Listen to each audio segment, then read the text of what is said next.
अध्यक्ष, एक्सेलेंसीज, मेरे सभी साथी मित्रों, सर्वप्रथम मैं एससीओ के कुशल नेतृत्व के लिए और कोविड-19 महामारी की चुनौतियों और बाधाओं के बावजूद इस बैठक के आयोजन के लिए राष्ट्रपति पुतिन को बधाई देना चाहूंगा। मुझे खुशी है कि हम इन कठिन परिस्थितियों के बावजूद एससीओ के तहत कोऑपरेशन और इंटीग्रेशन के एक व्यापक और प्रगतिशील एजेंडा को आगे बढ़ा सके। एक्सेलेंसीज, एससीओ में भारत के लिए यह एक महत्वपूर्ण वर्ष है। हम पहली बार एक समिट स्तर की बैठक SCO council of heads of government का आयोजन करने जा रहे हैं। इस बैठक के लिए एक व्यापक एजेंडा तैयार किया गया है, जिसमें आर्थिक सहयोग के मुद्दों पर विशेष ध्यान दिया गया है। हमने स्टार्टअप इकोसिस्टम में अपने समृद्ध अनुभव को साझा करने के लिए इनोवेशन एंड स्टार्टअप पर स्पेशल वर्किंग ग्रुप की स्थापना का प्रस्ताव रखा है।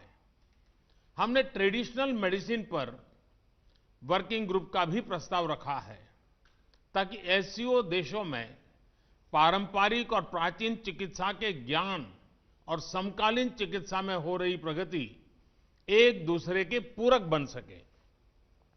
एक्सेलेंसीज, भारत का दृढ़ विश्वास है कि इकोनॉमिक मल्टीलेटरिज्म और नेशनल कैपेसिटी बिल्डिंग के कॉम्बिनेशन से एससीओ देश महामारी से हुए आर्थिक नुकसान के संकट से उभर सकते हैं। हम महामारी के बाद के विश्व में आत्मनिर्भर भारत की दृष्टि के साथ आगे बढ़ रहे हैं।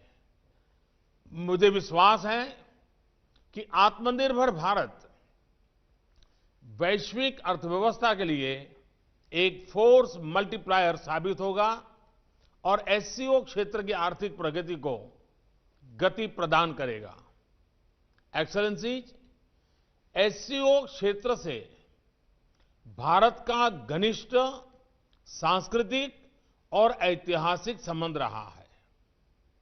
हमारे पूर्वजों ने इस साझा ऐतिहासिक और सांस्कृतिक विरासत को अपने अथक और निरंतर संपर्कों से जीवंत रखा। International north south transport corridor, Chabahar port, असगाबाद समझौते जैसे कदम कनेक्टिविटी प्रति भारत के मजबूत संकल्प को दर्शाते हैं। भारत का मानना है कि कनेक्टिविटी को और अधिक गहरा करने के लिए यह आवश्यक है कि एक दूसरे की संप्रभुता और टेरिटोरियल इंटीग्रिटी के सम्मान के मूल सिद्धांतों के साथ आगे बढ़ा जाए। एक्सेलेंसीज, यूनाइटेड नेशंस ने अपने 75 इयर्स पूरे किए हैं, लेकिन अनेक सफलताओं के बाद भी संयुक्त राष्ट्र का मूल लक्ष्य अभी अधूरा है। महामारी की आर्थिक और सामाजिक पीड़ा से जूझ रहे विश्व की अपेक्षा है ये यूएन की व्यवस्था में आमूलचूल परिवर्तन आए। हमारे यहां शास्त्रों में कहा गया है, परिवर्तनमेव स्थिरमस्ति, परिवर्तन ही एकमात्र स्थिरता है। भारत 2021 से यूएन सिक्योरिटी काउंसिल में एक गैर स्थायी सदस्य के रूप में भाग लेगा। हमारा ध्यान वैश्विक शासन विधि में संभावित बदलाव लाने पर केंद्रित होगा। एक रिफॉर्म मल्टीलेटरलिज्म जो आज की वैश्विक वास्तविकताओं को दर्शाए, जो सभी स्टेक होल्डर्स की अपेक्षाओं, समकालीन चुनौतियां और मानव कल्याण जैसे विषयों पर चर्चा करें।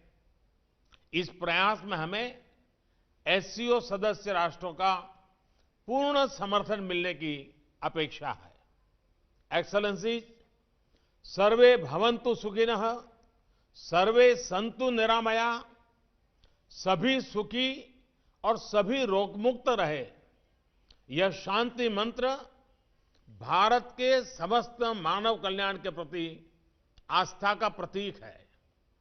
अभूतपूर्व महामारी के इस अत्यंत कठिन समय में भारत के फार्मा उद्योग ने 150 से अधिक देशों को आवश्यक दवाएं भेजी हैं। दुनिया के सबसे बड़े वैक्सीन उत्पादक देश के रूप में भारत अपनी वैक्सीन उत्पादन और वितरण क्षमता का उपयोग इस संकट से लड़ने में पूरी मानवता की मदद करने के लिए करेगा। एक्सेलेंसी, भारत का शांति, सुरक्षा और समृद्धि पर दृढ़ विश्वास है और हमने हमेशा आतंकवाद, अवैध हथियारों की तस्करी, ड्रग्स और मनी लॉन्ड्रिंग के विरोध में आवाज उठाई है। भारत एससीओ चार्टर में निर्धारित सिद्धांतों के अनुसार एससीओ के तहत काम करने की अपनी प्रतिबद्धता में दृढ़ रहा है, परंतु यह दुर्भाग्यपूर्ण है कि एससीओ एजेंडा में बार बार अनावश्यक रूप से द्विपक्षीय मुद्दों को लाने के प्रयास हो रहे हैं, जो एससीओ चार्टर और शंघाई स्पिरिट का उल्लंघन करते हैं। इस तरह के प्रयास एससीओ को परिभाषित करने वाली सर्वसम्मति और सहयोग की भावना के विपरीत है। एक्सेलेंसी, मैं वर्ष 2021 में एससीओ की 20वीं वर्षगांठ पर एससीओ संस्कृति वर्ष मनाने के लिए पूर्ण समर्थन देता हूं। भारत का राष्ट्रीय संग्रहालय इस वर्ष हमारी साझा बौद्ध विरासत पर पहली एससीओ प्रदर्शनी आयोजित करने की प्रक्रिया में है। भारत की साहित्य अकादमी ने रूसी और चीनी भाषा में 10 भारतीय साहित्यिक कृतियों के अनुवाद का काम पूरा किया है और मुझे विश्वास है कि अगले वर्ष भारत महामारी मुक्त वातावरण में एससीओ फूड फेस्टिवल की मेजबानी करेगा। मुझे प्रसन्नता है कि समस्त एससीओ देशों के ऑफिशियल्स और डिप्लोमेट्स ने हाल में बीजिंग में एससीओ सचिवालय के सहयोग से आयोजित योग कार्यक्रम में बढ़ चढ़कर भाग लिया। एक्सेलेंसी, मैं एक बार फिर राष्ट्रपति पुतिन को उनके कुशल और सफल नेतृत्व के लिए बधाई देता हूं और इस बैठक के लिए उन्हें धन्यवाद देता हूं। मैं राष्ट्रपति इमामोली रहमान को अगले वर्ष के लिए एससीओ की अध्यक्षता करने के लिए बधाई और शुभकामनाएं देना चाहता हूं और ताजिकिस्तान के सफल अध्यक्षता के लिए भारत के पूर्ण सहयोग का आश्वासन भी देता हूं। बहुत बहुत धन्यवाद।